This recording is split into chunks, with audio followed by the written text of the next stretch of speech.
3D graphics. Introduction to 3D graphics. What makes a picture 3D? A picture that has or appears to have height, width, and depth is three-dimensional or 3D. A picture that has height and width but no depth is called two-dimensional or 2D. Some pictures are 2D on purpose. Think about the international symbols that indicate which door leads to restroom. For example, the symbols are designed so that you can recognize them at glance.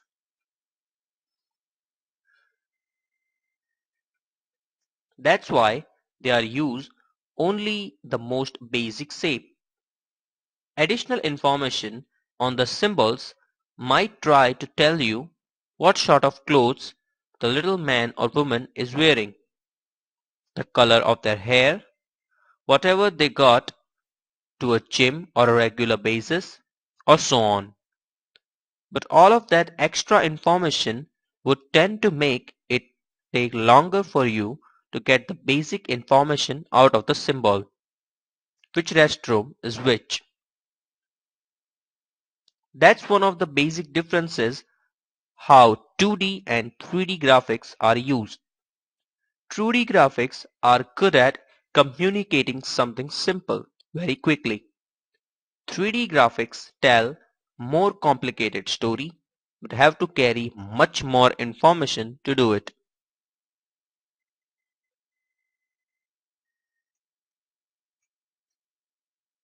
For example, triangles have 3 lines and 3 angles. That's all we need to tell the story of a triangle. A pyramid, however, is a 3D structure with 4 triangle sides.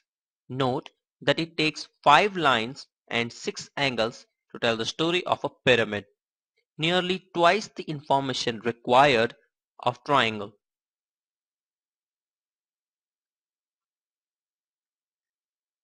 For thousands of years, artists have known some of the tricks that can make a flat 2D painting look like the window in the real 3D world. You can see some of these photographs you might avoid or scan and view your computer monitor. Object appears smaller when you are further away, and when the objects are close, the camera are in focus, objects further away and fuzzy. Colors tend to be less very vibrant as they move further away. When we talk about 3D graphics, computers today, though, we are not talking about still photographs. We are talking about pictures that move.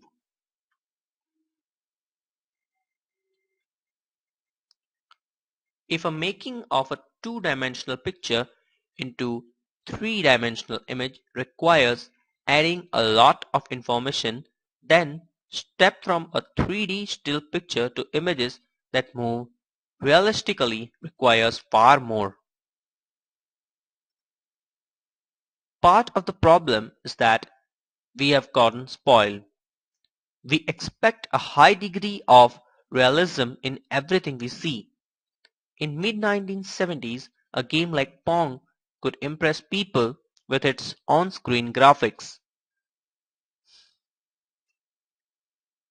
Today, we compare 3D scenes to DVD movies, and we want games to be as smooth and detailed as what we see in the movie theater. That poses a challenge for 3D graphics on personal computers, Macintosh, and increasingly game consoles like the Dreamcast and PlayStation.